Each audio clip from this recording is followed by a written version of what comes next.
예수님께서는 요한복음 16장에서 제자들에게 거의 이제 마지막 설교를 하십니다. 이 세상에서 있는 동안에 마지막 설교에 해당되는 것이 요한복음 16장이라고 볼 수 있습니다. 거기서 물론 예수님은 그 전에도 제자들에게 기도와 관련하여서 여러 가지를 가르치시고 교훈을 하시지만 이 세상을 떠나기 전에 제자들에게 마지막 설교를 하실 때에도 기도에 관련된 가르침을 추가를 하십니다. 그것이 무엇이냐 하면 지금까지는 너희가 내 이름으로 아무것도 구하지 아니하였으나 구하라 그리하면 받으리니 너희 기쁨이 충만하리라 라고 하는 가르침이었습니다. 요한복음은 특별히 예수님에 대해서 어떤 뭐라고 해야 될까요? 감상을 느끼게 하는 경우가 많은데 특히 마지막 설교에서 더 그런 것들이 있는 것 같아요. 예수님은 이 기도를 마치고 기도하고 제자들에게 내가 정말 마음이 너무 두렵고 공포가 몰려와서 죽을 것 같다. 나를 위해서 기도해 달라라고 하실 정도로 힘든 정신적 상태가 있었죠. 그런데도 불구하고 예수님은 제자들에게 하나라도 더 알리고 가르쳐 주시려는 마음이 드러나는 것 같은 그런 생각이 듭니다. 그 중에 하나가 제자들에게 내 이름으로 구하라 라는 것이었습니다. 그 이유는 내 이름으로 구하면 받게 되는데 그것은 너희의 기쁨이 충만하도록 하게 되는 것이다 라고 말하는 것이죠. 그러니까 여러분 기도와 관련되어서 특별히 예수님이 이 마지막 설교 속에서 제자들에게 말하는 것은 무엇입니까? 하나는 기도하라. 내 이름으로 기도하라. 그리고 또 하나는 너희에게 기쁨이 있기를 내가 기쁨을 얻도록 하겠다라고 하는 이 두 가지라고 볼 수 있겠습니다. 제자들의 상황을 보자면 이것은 뭐랄까요? 이게 마음에 이렇게 파고드는 메시지라고 볼 수 있는데 그것은 무엇이냐 하면 제자들이 곧 이제 극심한 공포에 빠질 것이기 때문입니다. 이 말을 하고 몇 시간 뒤에 예수님이 이제 죽는 거예요. 정말 사람이 거의 곧 목숨이 끊어져도 이상하지 않을 정도로 얻어맞고 심지어는 빌라도가 놀랄 정도로 사람을 완전히 정말 진짜 만신창이로 밤새도록 얻어맞지 않습니까? 그렇게 하고 십자가에서 저주받은 자로 죽게 될 때 제자들은 극심한 공포에 두려워 떨게 됩니다. 그렇게 될 제자들을 알고 있었죠. 그래서 예수님은 이 설교를 하기 바로 전에 식사를 하는데 너희들이 다 나를 배신하고 도망갈 거라는 말도 하십니다. 그런데 그것을 다 알고 그것을 아시고 그 제자들이 어떻게 될 것을 아시는 주님께서 뭐라고 말씀하시냐 하면 너희 기쁨이 충만하게 될 것, 기쁨이 가득 차게 될 것을 말하고 있다는 것이죠. 그런 면에서 이런 메시지는 조금 뒤에 어떤 일이 벌어질 것을 아는 우리들에게 더 우리의 마음에 이렇게 파고드는 그런 말씀이라고 느껴집니다. 내 이름으로 구해라. 그렇다면 받게 된다. 무엇을 받게 된다는 것입니까? 기쁨이 충만한, 이 충만한 기쁨을 받게 된다는 것이죠. 성도들의 삶이라고 하는 것은 심지어는 예수님과 함께 동고동락했던 제자들조차도 기쁨이 사라지고 아무런 감동이 없는 두려움이 가득 찬 시절을 보낸 것을 생각해 보면 성도들의 삶이라고 하는 것이 이런 공포 혹은 기쁨이 사라지게 되는 일들이 있다는 것을 우리는 잘 알 수 있죠. 사실은 이런 예가 아니라 저와 여러분의 삶이 그런 삶이죠. 기쁨이 사라지는 것을 수시로 경험하는 그런 삶이라 할 수 있습니다. 심지어는 하루에도 몇 번씩 좋았다가 없었다가 그렇게 되는 것이 우리들의 삶일 수도 있습니다. 성경의 여러 믿음의 선진들, 선지자들과 사도들도 그랬을까? 우리는 이미 알고 있죠. 성경에 있는 많은 이 믿음의 선진들조차도 그랬습니다. 기쁨이 사라져서 고통스러워하던 사람들이 있었고, 제자들도 마찬가지고 사도들도 그랬습니다. 우리가 잘 알듯이 선지자들 중에서도 오히려 하나님께 차라리 죽게 내버려 달라고 말하는 선지자도 있었습니다. 그러니 우리가 알고 있는 성경의 많은 성도들도 이 기쁨이 없게 되는 문제로 고민했다는 것을 알 수 있죠. 그런 면에서 여러분, 우리도 비슷한 처지일 수 있고 또는 비슷한 처지에 빠지는 것이 뭐라고 하면 좋을까요? 나만 그런 게 아니다. 선지자도 그랬다. 그러니 여러분 용기를 내십시오. 우리는 누구나 마음이 미적지근하고 영적으로 낮아지고 메말라지는 순간들을 경험하게 됩니다. 그리고 언제나 그 순간, 그런 시절, 그런 어려움과 우리는 싸우고 씨름하며 살아가게 됩니다. 아무리 경건한 사람도 이런 일들을 하게 되는 것이죠. 그러나 이런 순간, 이런 어떤 참 깊은 골짜기에 빠진 것 같은, 그냥 세상에 어떤 육체적이고 이런 말초적인 기쁨이 없고 하는 것을 말씀드리는 것은 아닙니다. 그것이야 이렇게 일시적인 것들이니까요. 우리가 영적으로 이런 신앙의 어떤 굴곡에 빠진다고 할지라도 우리가 하나님으로부터 버려졌다거나 우리가 마치 내처진 혹은 어떤 죄악의 어떤 어두운 길들을 우리가 걸어감으로써 하나님으로부터 이렇게 버려졌다고 생각할 필요가 없습니다. 심지어 우리가 죄를 범했다 할지라도 그렇게 생각할 필요는 없는 것입니다. 만약에 저와 여러분이 참된 믿음을 가진 성도라면 그렇다는 것입니다. 하나님은 자신이 사랑하는 자들, 자신이 택한 자들을 절망의 입구까지, 그 구렁텅이에까지 몰아가실 수도 있는 분입니다. 그렇게도 하시는 것이에요. 그러나 그렇게 하실 때는 하나님의 어떤 지혜로운 섭리 속에서 선한 목적이 있기 때문에 그런 것입니다. 절망의 구렁텅이에서 우리가 그런 것을 느끼지 못할지 몰라도 그러나 하나님은 그런 분이라는 것을 아셔야 합니다. 고린도 후서의 바울 사도는 이렇게 말하죠. 형제들아, 우리가 아시아에서 당한 환난을 너희가 모르기를 원하지 않는다. 너희들도 내가 얼마나 힘들었는지 알아야 된다. 이렇게 말하는 겁니다. 얼마나 힘들었다고 바울이 말하느냐 하면 힘에 겹도록 심한 고난을 당하여서 살 소망까지 끊어졌었다. 우리들은 사형 선고를 받은 줄 알았었다. 그렇게 말합니다. 여러분, 바울이 쓴 편지에 보면 바울은 많은 고난을 겪은 사람이었습니다. 그래서 내가 죽은 줄 알고 사람들이 길에다 버린 적도 있고 돌에 얻어맞은 적도 있고 40에서 하나 감한매를 3번이나 얻어맞았고 이런 이야기들을 하죠. 그런데도 바울은 아시아에서 당한 환난이 더 엄청났었다라고 말하는 거예요. 유대에서 당했던 것들보다. 심지어는 살고 싶지 않았다라고 말합니다. 죽는 줄 알았다는 거예요. 그리고 하나님이 이제 나를 데려가시는구나 라고 생각했다는 거예요. 사형 선고를 받은 줄 알았다는 겁니다.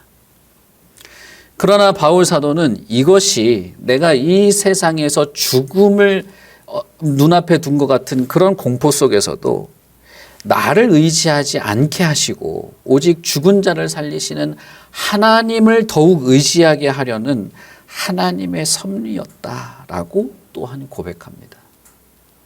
그러니 하나님이 바울을 그런 극한 상황에까지 몰아넣었던 것이 뭐 바울이 죄가 있다거나 그가 뭐 뭔가 문제가 있다거나 뭐 어떤 이유에서건 우리는 그것을 판단할 것이 아니고 그가 그런 절망의 입구에까지 몰려서 더 이상 살아 무엇하랴 이런 생각까지 했을지라도 그것조차도 하나님께서는 정말 하나님만을 의지하도록 바울을 다루시려는 하나님의 손길이 있었다는 것이죠. 여러분, 그러니 우리는 이것을 마음에 두셔야 됩니다. 물론 그렇다고 해서 우리가 죄를 범해도 괜찮다, 죄를 범하고 고난에 빠져도 괜찮아, 그것도 유익이 있어, 이런 말씀을 드리려는 것이 아니에요. 저는 오히려 우리가 기쁨이 사라지는, 하나님과의 관계가 멀어지고 하나님 안에서 그리스도 안에 있는 충만한 기쁨을 누리지 못하는 상태에 있다 할지라도 절망하거나 좌절하거나 하나님을 외면하지 말아야 된다는 것을 말씀드리는 것입니다. 음침한 골짜기에 들어가는 것 자체가 하나님의 목적이 아니라는 거예요. 성경은 언제나 우리가 누리는 기쁨은 주 안에서 누리는 기쁨이라고 말합니다. 하나님은 우리를 주님 안에서 기뻐하기를 원하신다고 말씀하십니다. 하나님은 인간을 만드신 이후에 기뻐하셨고 즐거워하셨습니다. 그리고 언제나 그 기쁨이 지속되기를 바라셨습니다. 하나님의 뜻대로 하는 근심은 후회할 것이 없는 구원에 이르게 하는 회개를 이루는 것입니다. 그러니 여러분, 이 시간이 오히려 하나님께서 우리에게 회개를 하도록 하거나 하나님만을 의지하게 하거나 혹은 더 큰 기쁨으로 나아가도록 하거나 모르지만, 우리가 다 모든 것을 판단할 수는 없지만, 그러나 하나님의 뜻대로 하는 근심이라고 하는 것은 후회함이 없는 어떤 하나님이 베푸시는 유익 속에 있다는 것을 의지하시기를 바랍니다. 우리가 하나님을 향한 열망이 시들해지고 하나님의 말씀을 향하지 않고 하나님이 주시는 것으로 만족하지 않고 즐거워하지 않고 세상이 주는 것 혹은 내 열심과 내 기분과 어떤 내 목적을 이루기 위해서 하는 것으로 마치 기뻐하고 만족할 수 있을 것 같은 것을 하게 됐을 때 혹은 그런 유혹에 빠졌을 때 우리는 어떻게 해야 하는가? 어찌해야 하는가? 사실 그것은 전적으로 우리에게 베풀어 주시는 하나님의 은혜만이 그것을 해결할 수 있습니다. 다시 말하자면 하나님의 아들이 우리를 위하여 값을 치르시고 희생하시고 성령께서 보증하여 주셔서 우리에게 전달될 수 있는 이 하나님의 은혜만이 그런 우리의 이 연약함 속에서 건져주실 수 있다는 거예요. 다시 말하면 하나님의 말씀을 통해서 우리에게 전달되는 하나님의 은혜, 그것을 우리 안에서 다시 일깨우고 우리가 기도함으로써 기도를 통해서 지속되는 하나님의 은혜인 것입니다. 그런 면에서 예수께서는 제자들에게 지금까지는 너희가 하지 않았지만 이제부터는 내 이름으로 기도하라. 그러면 받게 될 것이다. 너희의 기쁨이 충만하게 될 것이다. 라고 말하고 있는 것입니다.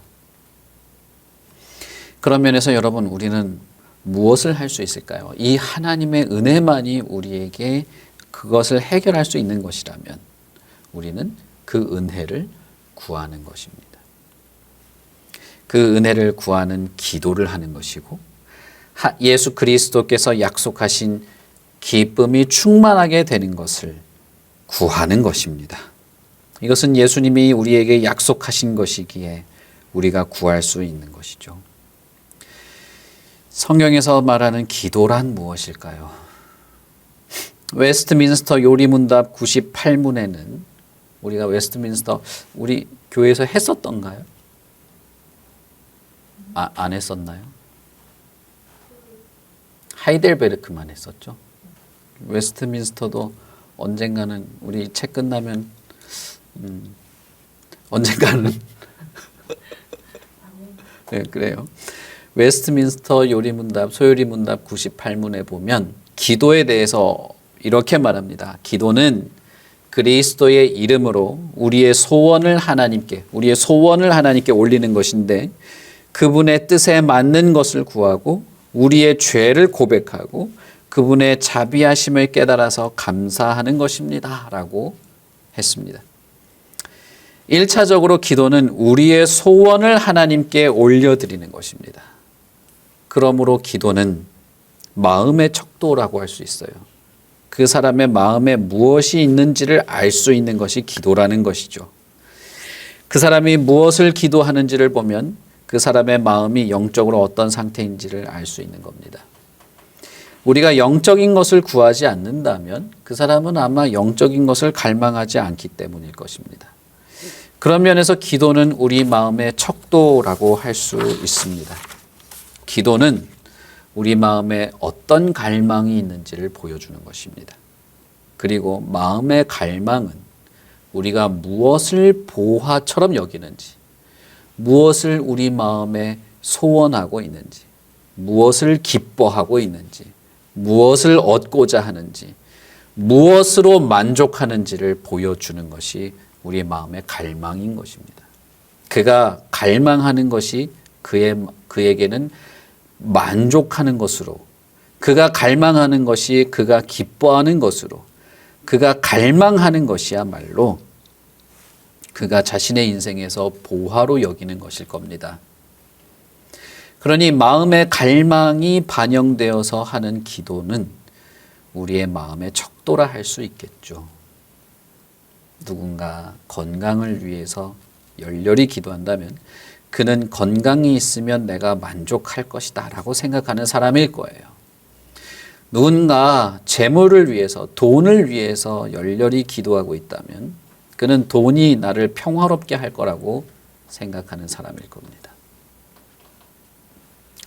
누군가 그리스도를 알기 위해서, 하나님을 알기 위해서, 그리스도의 위로를 얻기 위해서 기도한다면 그는 그리스도가 살아계시다는 사실이 자신에게 위로가 되는 사람일 겁니다. 많은 사람들이 하나님의 위로와 그리스도의 위로를 입으로는 구하지만 하나님이 살아있다는 사실, 그리스도가 나를 위하여 희생했다는 사실로 위로받기보다는 입으로는 그리스도의 위로를 말하나 그러나 바라는 것은 돈이거나 바라는 것은 그저 재미와 평화, 그냥 내가 삶에서 아무 문제가 없이 살아가는 그런 정도인 경우가 많은 것을 우리는 봅니다. 그의 마음의 갈망은 다른 것이라 할 수 있겠죠. 우리 마음의 보화가 그리스도가 아니라면 여러분, 우리는 멸망하게 될 것입니다. 바울 사도는 고린도전서에서 이렇게 말합니다. 만일 누구든지 주를 사랑하지 않는다면 그는 저주를 받아야 한다라고 말했어요. 고린도 교회에게 여러분 고린도전서 13장에서 바울 사도가 그렇게 사랑에 대해서 구구절절히 말하고 나서 그 편지의 말미죠. 그 편지의 말미에 이렇게 말하는 겁니다. 그런데 만일 누구든지 주를 사랑하지 아니하면 저주를 받을지어다. 너무나 분위기가 다르지 않습니까? 바울 사도는 그러나 이런 문제에 있어서만큼은 엄청나게 단호했습니다. 고린도 교인들을 얼마나 아꼈습니까? 그 사람이. 그래서 실수하고 잘못하고 죄를 범하고 그래도 어쨌든 그 사람들을 돕고 고치고 위로하고 싶어 했어요. 그리고 고린도 후서에서는 위로하는 말을 많이 하지 않습니까? 그러나 그럼에도 불구하고 이 사람은 주를 사랑하는 문제에서만큼은 엄청나게 단호하게 말을 합니다. 주를 사랑하지 않는 자는 누구든지 저주를 받아야 한다라고 말하죠. 이것을 다르게 말하면 주를 사랑하지 않는 자는 누구든지 기쁨을 얻을 수 없다는 겁니다. 주를 사랑하지 않는 자는 누구든지 평화를 누리지 못하게 됩니다. 주를 사랑하지 않는 자는 누구든지 하나님의 은혜에, 위로의 은혜에 들어갈 수 없어요. 이것은 너무나 단호한 겁니다. 성경에서는 언제나 주 안에서 기뻐하라라고 말하고 있기 때문에 주 안에 있지 않으면 성경에서 말하는 하나님이 주시는 그리스도가 장담하신 기쁨을 얻을 수 없다 이 말이에요. 성경에서 성도들이 누릴 기쁨은 언제나 주 안에서 누리는 기쁨입니다. 이것은 주님께서 없어도 그런 것이죠. 주께서 십자가에 달려 이 세상에 사라졌어도 예수님께서는 기쁨을 준다고 말했을 때 그것은 여전히 주 안에서 누리는 기쁨입니다. 그것은 주님 안에 어떤 기쁨이 있다는 뜻이 되는 것이죠. 우리가 누리는 기쁨은 우리가 만들어내는 것이 아니고 내가 정한 것이 아니고 주님 안에 기쁨이 있어서 그것을 우리에게 주신다는 것을 말하는 것입니다. 그래서 기쁨의 이유는 살아계신 그리스도가 되는 것이죠. 우리는 이렇게 주님 안에서 누리는 기쁨을 구해야 하는 것입니다. 시편 40편 16절에서는 이렇게 말합니다. 주를 찾는 자는 다 주 안에서 즐거워하고 기뻐하게 하시고, 이렇게 기도해요. 주를 찾는 자는 다 주 안에서 즐거워하고 기뻐하게 해 주십시오라고 기도하죠. 주의 구원을 사랑하는 자는 항상 말하기를 여호와는 위대하다라고 하며 하게 하시옵소서라고 기도합니다. 히브리서 10장 34절에서는 이렇게 말합니다. 너희가 갇힌 자를 동정하고 너희 소유를 빼앗기는 것조차도 기쁘게 당한 것은 더 낫고 영구한 소유가 있는 줄 알미라 라고 말하죠. 시편 기자도 주 안에서 기뻐할 것을 구하고 주의 구원과 하나님의 위대함을 노래하기를 기도하죠. 히브리서에서는 이렇게 말합니다. 너희들이 심지어 소유를 빼앗기는 그런 부당한 상황 속에서도 그것을 기쁘게 감당할 수 있었던 것은 하나님이 베푸시는 영구한, 더 낮고 영구한 소유가 있는 줄 알았기 때문이다 라고 말하죠. 여러분 보십시오. 구약이든 신약이든 말하든 이 기쁨과 즐거워하는 것이 어떻습니까? 세상의 속박에 있는 것이 아니죠. 세상에 얽매여 있지 않고 뭔가 해방된 것입니다. 이런 해방적 기쁨, 이런 세상에 얽매여 있는 그런 것이 아닌 하나님 안에서 더 영구한, 더 높은, 더 자유로운 기쁨을 위해서 구하는 것이야말로 우리의 마음의 갈망, 우리의 마음의 중심이어야 하는 것입니다. 그러므로 바울이 고린도 교회 성도들에게 고린도 후서 1장에 보시면 이렇게 말하죠. 우리는 오직 너희의 기쁨을 돕는 자가 되고 싶다라고 말할 때 이 기쁨은 그저 내가 뭐 가진 것이 많이 없는데 부자가 돼서 기쁘다. 뭐 이렇게 건강해져서 기쁘다. 내가 좋은 직장에 취직돼서 기쁘다.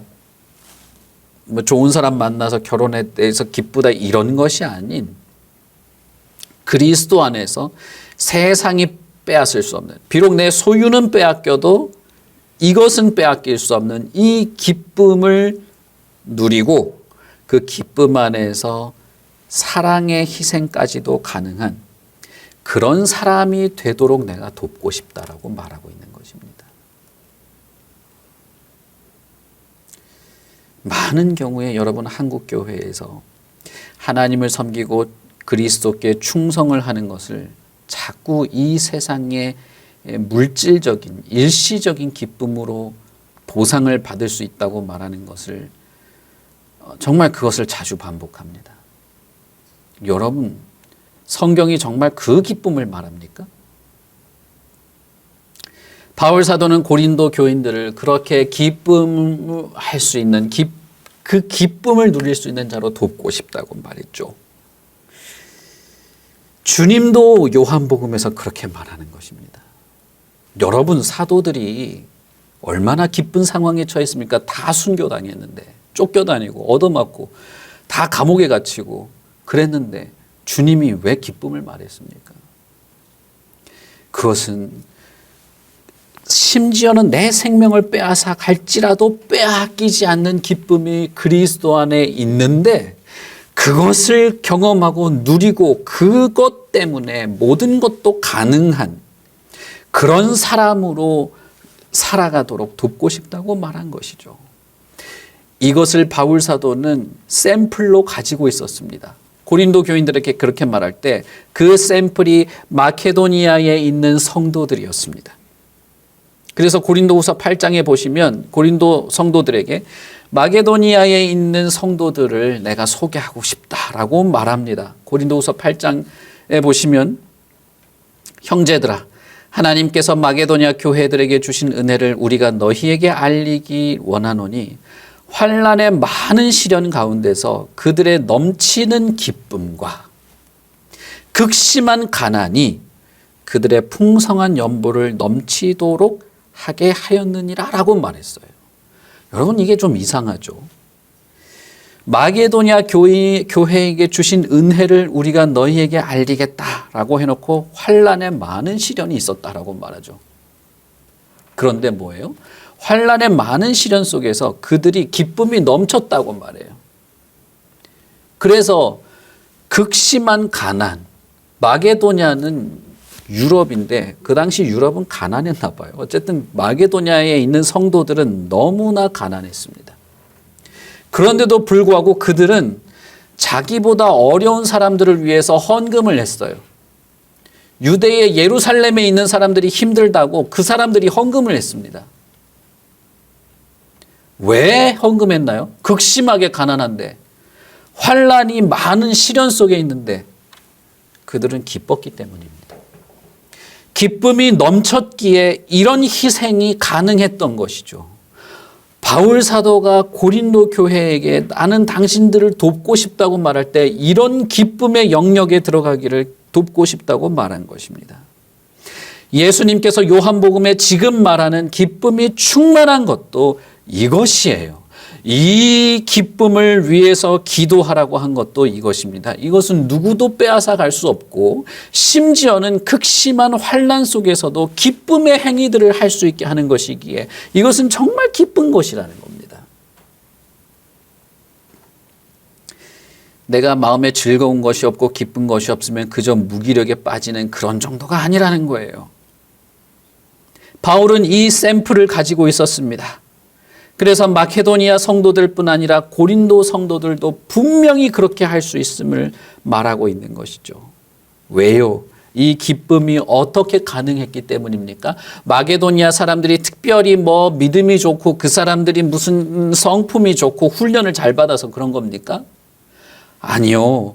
마게도니아 성도들이 이런 기쁨 속에서 그런 희생까지도 할 수 있었던 것은 하나님의 능력이, 하나님의 은혜야말로 그들에게 그런 기쁨이 가능하도록 한 것이기 때문입니다.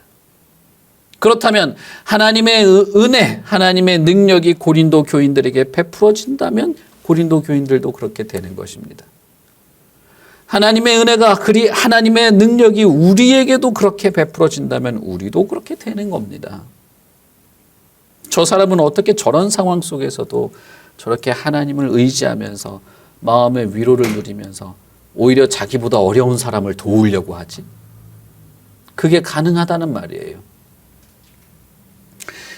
고린도후서 9장 8절에 이렇게 말하죠. 하나님이 능히 모든 은혜를 너희에게 넘치게 하시나니 이는 너희로 모든 일에 항상 모든 것이 넉넉하여 모든 착한 일을 넘치게 하려 하심이라. 여기서 넉넉하다는 것은 기쁨이 넉넉하다는 것입니다. 넉넉한 것은 환경이나 자기가 돈이 많아서 넉넉한 것이 아닙니다. 기쁨이 넉넉하기에 환난의 많은 시련 가운데에서 극한 가난 가운데에서 얻어낸 것입니다. 이들이 누린 기쁨은 다른 무엇이 아니라 그리스도 안에 있는 것을 얻은 것입니다. 하나님의 능력, 하나님의 능한 은혜로 말미암아 그리스도 안에서 기쁨을 얻고 나자 사랑이 시작되었고 사랑 안에서 인내하게 되었고 이 사랑 때문에 다른 자들을 위한 풍성한 연보를 하게 되었던 것입니다. 그럼 여러분 어떻습니까? 이 기쁨은 결국은 나만 좋고 나만 즐거우면 다 돼가 아니죠. 이 기쁨은 결국은 사랑의 희생까지도 가능하게 한 것이기 때문에 기쁨을 얻으려는 그리스도의 기쁨 가운데 있으려는 이 영적 씨름은 매우 진지하고 나뿐 아니라 하나님의 나라에 속한 모든 세상을 향한 것이기도 한 것입니다. 왜 그러고 살아요? 기뻐하면서 살아야죠. 즐거워하면서 살아야죠. 이 세상 사는데 웃고 즐기며 살고 위로받으며 살아야죠. 그렇게 인간답게 살아야죠. 여러분, 그건 세상이 말하는 거죠. 세상이 말하는 지극히 이기적인 거죠. 주 안에서 누리는 기쁨은 결국에는 내가 의도하지 않아도 결국은 이 하나님의 나라에 속한 모든 세상에 향하게 돼 있어요. 그러니 이것은 매우 진지하게 구해야만 할 것입니다. 이것은 매우 진지하게 우리가 씨름해야 할 거예요. 나만을 위해서 돌아가는 것이 아니다 이 말입니다. 아침부터 저녁까지 세상의 매스미디어나 세상의 이 문화 속에서 주장하는 것이 무엇입니까? 너 잘 살아라는 거예요. 너 행복하게 살으라는 거예요. 주 안에서 누리는 기쁨은 하나님이 이 세계를 향한 자신의 창조물들을 향한 넘치는 사랑 안에서 그리스도께서 심지어 자신이 피를 흘리고 죽을 것까지 다 감당하면서 제자들에게 기쁨을 충만하게 해주겠다고 한 것은 겨우 그 정도가 아니에요. 그러니 여러분, 기쁨을 구해야 하지 않겠습니까? 날마다 그리스도 안에 있는 기쁨에 내가 들어가기를 원해야 하는 것이 아니겠어요? 그것도 무척 진지하게 해야 하는 것입니다. 그러므로 우리는 이 기쁨을 위해 기도해야 합니다. 아까 말씀드렸던 것처럼 성경의 많은 인물들도 그러면 기뻐하려고 기도했을까요? 그랬을까요? 그렇습니다. 성경의 많은 인물들도 기뻐하고 싶어서 기도했어요. 우리가 지난주에 말씀드렸던 것처럼 다윗도 아침에 주의 인자하심이 나를 만족하게 하셔서 우리를 일생 동안 즐겁고 기쁘게 해주십시오라고 기도했습니다. 또 뭐라고 기도했습니까? 주의 구원의 즐거움을 내게 회복시키시고 구원 때문에 즐거워하도록 그것이 나에게 다시 회복시켜 주시고 자원하는 심령을 주시옵소서. 시편 90편 15절에서는 뭐라고 말합니까? 괴롭게 하신 날만큼 화를 당한 연수만큼 기쁘게 해주십시오 라고 기도하죠. 우리를 다시 살리사 주의 백성이 주님을 기뻐하도록 해주십시오 라고 기도했습니다. 여러분, 이것은 그렇게 해야만 했기 때문에 한 거 아니겠어요? 그렇게 기쁨을 위해서 간구해야만 하기 때문에 한 것이죠. 여러분, 시편의 이 기도들은 사실은요 매우 처절한 상황에서 한 기도입니다. 처절했어요. 그 인생 자체가 처절하고 그랬어요. 그러나 그들은 처절한 상황 속에서 정말 매달리며 철저하게 하나님이 주시는 기쁨이 있기를 구했던 겁니다. 왜? 인간은 스스로는 기쁨을 만들어낼 수 없습니다. 여러분, 이걸 절대 착각하시면 안 돼요. 내가 건강하면 기쁠 것 같죠. 좋은 직장에 취직되면 기쁨이 있을 것 같죠. 남편이 건강하고 직장에서 대우 잘 받으면 기쁠 것 같죠. 자식이 이 세상에서 인정받고 잘 되면 기쁠 것 같죠. 그걸 여러분이 만들어낼 수 있습니까? 없어요. 여러분, 우리는 우리의 인생을 통해서 그것을 잘 알지 않습니까? 그런데도 그게 될 줄 알아요. 될 줄 알고 뭐든지 해보려고 하죠. 일단 하나님은 제끼고 하는 그런 게 있어요. 이건 본능입니다. 본능. 그래서 그걸 비난할 것도 아니고. 그러나 성경은 우리의 그런 생각을 바꾸고 있잖아요. 성경을 읽고 그것을 받아들이셔야 돼요. 오직 하나님만이 우리를 기쁘게 하실 권리가 있습니다. 오직 하나님만이 우리를 기쁘게 하실 능력이 있어요. 이것을 인정하고 신뢰하는 것입니다. 그것을 의지하는 것이에요. 그리고 그 기도에 대한 응답으로 하나님이 기쁘게 하시는 것을 바라는 것입니다. 구약에만 그런 게 아니에요. 신약의 성도들도, 바울 사도도 이렇게 말합니다. 소망의 하나님이 모든 기쁨과 평강을 믿음 안에서 너희에게 충만하게 하사 성령의 능력으로 소망이 넘치게 하시기를 원한다. 골로새에 있는 성도들, 이 골로새에 있는 이방인들에게는 뭐라고 말합니까? 얼굴도 한 번도 본 적 없는 사람들에게 그의 영광의 힘을 따라 모든 능력으로 능하게 하시고 기쁨으로 모든 견딤과 오래 참음에 이르게 하시고 라고 하면서 하나님을 알게 되는 것을 기도하죠. 예수님은 뭐라고 말씀하셨습니까? 지금까지는 너희가 내 이름으로 아무것도 구하지 않았다. 그러나 구하라. 내 이름으로 구하지 않았다는 거예요. 예수님의 이름으로 기쁨을 구한 적이 없다는 것이죠. 그러나 구하라. 그리하면 받으리니 너희 기쁨이 충만하리라. 구약의 성도들도 신약의 성도들도 하나님을 의지했습니다. 자기를 의지하고 기쁨을 구하지 않았어요. 제자들도 예수님의 이름으로 구하지 않았습니다. 자기가 자기 이름으로 했죠. 자기 능력으로 그물도 뿌리고 자기 능력으로 고기도 잡아보려고 밤새도록 했죠. 그러나 그렇게 하지 말라는 거예요. 초대교회 성도들은 예수님의 이 말씀을 있는 그대로 받아들였습니다. 그들은 예수님 안에서 넘치는 기쁨을 고대하면서 모든 것을 예수님의 이름으로 구했습니다.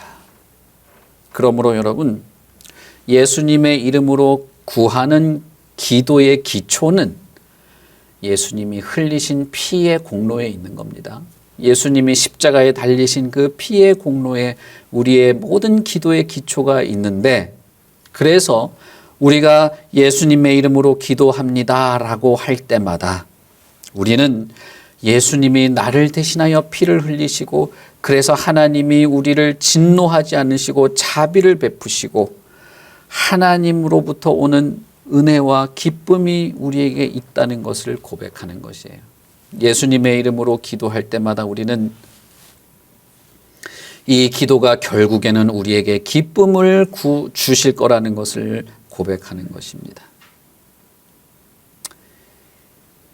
예수님의 이름으로 기도하는 것은 예수님이 나를 대신하여 죽으신 것을 의지하기 때문에 예수님의 죽으심을 보셔서 응답해 달라고 하는 것입니다. 그러므로 여러분, 예수님의 이름으로 우리가 무엇을 기도하든 간에 우리는 그리스도 안에서 기쁨으로 그것이 응답되는 것을, 그 응답이 우리에게 기쁨이 되는 것을 구하는 것입니다.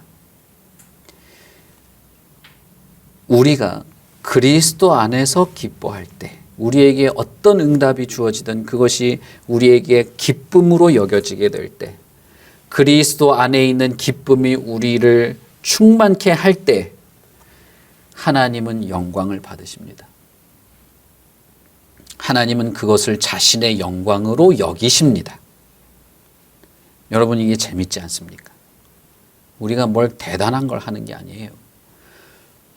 사람들의 눈에 보일 때 무슨 몇십억짜리 뭘 해가지고 뭐 하는 게 아니다 이 말입니다.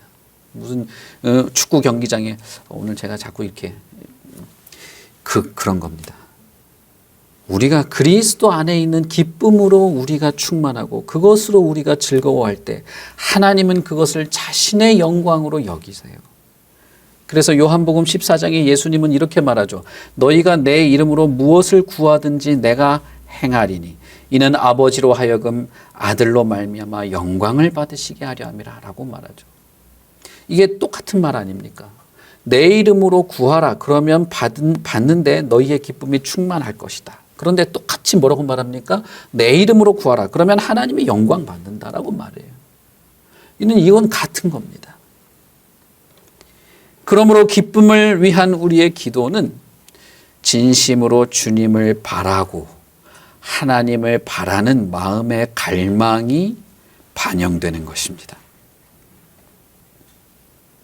하박국 선지자는 이렇게 말합니다. 비록 무화과 나무가 무성하지 못하고 포도나무에 열매가 없고 감람나무에 소출이 없고 밭에 먹을 것이 없고 우리의 양이 없고 외양간에 소가 없다 할지라도 나는 여호와로 말미암아 즐거워하고 나의 구원의 하나님으로 말미암아 기뻐한다.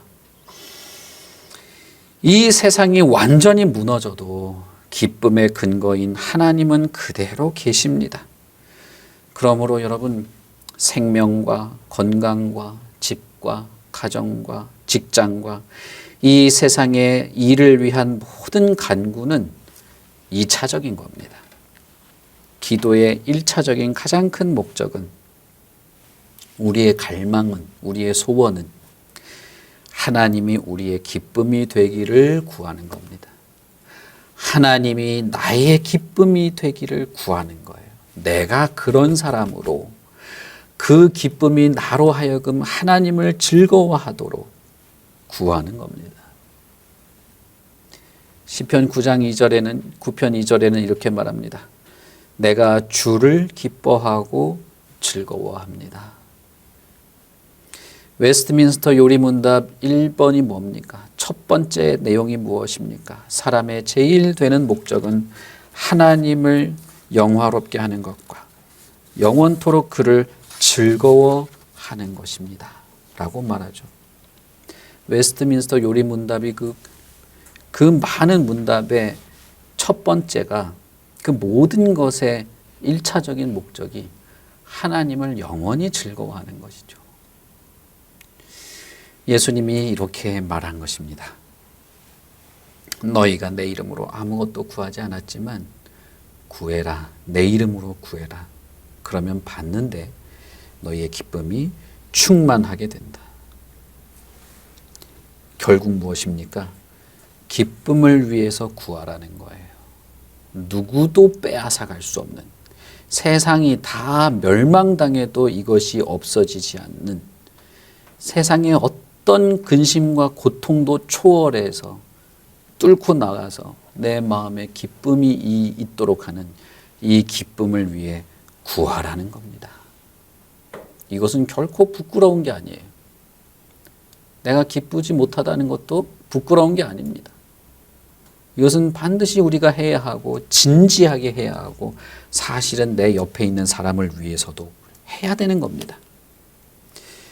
주님은 그래서 기쁨을 위해서 기도하도록 하며 기도에 관련된 많은 가르침들을 하셨습니다. 하늘에 계신 우리 아버지여 이름이 거룩히 여김을 받으시오며 라고 기도하라고 가르쳤죠. 이것은 사실 기쁨을 위한 기도이기도 합니다. 하나님의 나라가 임하기를 위하여 기도하는 것도 기쁨을 위하여 기도하는 것입니다. 왜냐하면 하나님의 이름이 거룩히 여겨지는 것은 결국은 우리가 하나님으로부터 얻는 기쁨의 내용이 되기 때문이고, 하나님의 나라는 눈물이 없는 나라이기 때문에 하나님의 나라가 임하기를 기도하는 것은 결국 기쁨을 위한 것이 되는 것입니다. 예수님은 또 뭐라고 말합니까? 시험에 빠지지 않게 해달라고 기도하도록 했죠. 시험에 들지 않게 깨어 기도하라라고도 말씀하셨습니다. 시험이란 결국 하나님보다 다른 것을 갈망하게 되는 거예요. 결국 기쁨을 빼앗기게 될 것입니다. 그러므로 시험에 빠지지 않도록 구하는 기도는 우리가 결국 이러한 세상의 속임수에 빠지지 않고 하나님을 갈망하며 기뻐하기를 위하는 기도가 되는 것입니다. 누가복음에서는 뭐라고 말씀하십니까? 예수님은 죄인 한 사람이 회개하면 하나님께서는 회개할 것이 없는 의인 99명보다 더 기뻐할 거라고 말했죠. 죄인 한 사람이 회개하는 것이 하늘에서도 기쁨의 내용이라는 거예요. 이것이 하늘의 기쁨의 내용이면 그 기쁨은 결국 우리가 찾아야 되는 기쁨이 돼요. 하나님 안에 있는 그 기쁨의 마음이 우리의 것이 되는 것이기에, 그러므로 여러분 무엇입니까? 우리의 구원을 위하여, 나의 죄를 발견하고 회개하기 위하여 회개의 마음을 주시기를 기도하는 것조차도 여러분 실제로는 기쁨을 위한 기도인 것입니다. 바울 사도도 기도에 관련되어서 많은 것을 말했습니다. 골로새 교인들에게 뭐라고 말합니까? 우리가 당신들에 대하여 소문을 듣던 바로 그날부터 우리가 기도를 멈추지 않고 하고 있는데 당신들로 하여금 신령한 지혜와 총명의 하나님의 뜻을 아는 것으로 채우게 하시고 주께 합당하게 행하여서 범사에 기쁘게 하고 모든 선한 일에 열매 맺게 하는 것을 기도합니다 라고 말하죠. 바울 사도는 하나님을 아는 것으로 채워서 당신들이 기쁘게 되기를 구합니다 라고 기도하죠. 그러므로 여러분, 하나님을 아는 것도 기도했고 그것으로 말미암아 기뻐하는 것도 기도했다고 바울 사도는 말합니다. 또 바울 사도는 에베소 교회에게 그리스도의 사랑의 넓이와 깊이와 높이가 어떤 것임을 깨달아서 하나님의 충만으로 당신들도 충만해지기를 구한다고 기도했죠. 그리스도의 사랑을 깨닫고 싶어 하는 것도 결국은 우리의 기쁨의 내용인 것입니다. 예수님은 이렇게 말하죠. 악한 자라도 자기 자녀에게는 좋은 것을 주지 않느냐. 하물며 하늘에 계신 너희 아버지께서 구하는 자에게 성령을 주지 않겠는가? 라고 말씀하십니다. 성령의 열매는 여러분 희락이죠. 희락이란 말은 기쁨이란 뜻입니다. 성령의 열매야말로 기쁨입니다. 그리고 지난주에 우리가 살펴본 것처럼 성령께서 어떤 분이신지 우리는 아시지 않습니까? 그러므로 우리는 성령의 충만도 구하는 것이죠. 여러분, 이런 모든 기도의 가르침들, 구하는 것들, 사도들과 예수 그리스도의 기도 속에서는 하나님을 기뻐하고 하나님을 알고 하나님으로 말미암아 기뻐하고 그리스도 안에 있는 기쁨을 내가 소유하려고 하는 영적 싸움과 영적 씨름이 그 안에는 있습니다. 구하라 그리하면 받으리니 너희 기쁨이 충만하리라 라고 말씀하셨을 때는 우리가 구하는 모든 것에서 주님 안에 있는 충만한 기쁨을 구할 수 있도록 하신 것입니다. 그러므로 여러분, 하나님께 무엇을 구하시든 예수님의 이름으로 무엇을 구하시든 그 안에서 기쁨을 누리기를 구하십시오. 기쁨을 위해서 씨름하시고 기쁨을 위해서 싸우시고 그분이 주시는 모든 선한 것 가운데에서 하나님을 더 많이 알고 그리스도를 더 많이 누리겠다는 이 한 가지 목표를 가지고 모든 것을 구하시기를 바랍니다. 이것이 여러분, 저와 여러분의 영적인 싸움입니다. 이것이 우리의 영적인 씨름이고 이것이 여러분 우리의 기도의 내용인 것입니다. 물론 여러분, 제가 기도의 모든 것을 제가 말씀드리고 있는 것은 아니나 그러나 여러분, 기도에는 모든 기도에는 기쁨이 있다는 사실입니다. 여러분, 이 기쁨을 위하여 구합시다. 기도합시다. 나뿐 아니라 내 옆에 있는 이 사람들을 위해서도 우리 공동체 안에 속한 모든 사람들을 위해서도 기도할 수 있기를 바랍니다. 신앙의 모든 선배들도 사도들조차도 이것을 위해서 정말 간절하게 철저하게 그 처절한 삶 속에서 사망 선고를 당한 것 같은 상황 속에서도 그것을 위해 기도했다면 우리도 정말 철저하게 구할 수 있는 것이죠. 우리 안에 이러한 기쁨의 은혜, 기도의 기쁨이 있기를 바랍니다. 우리 같이 기도하겠습니다.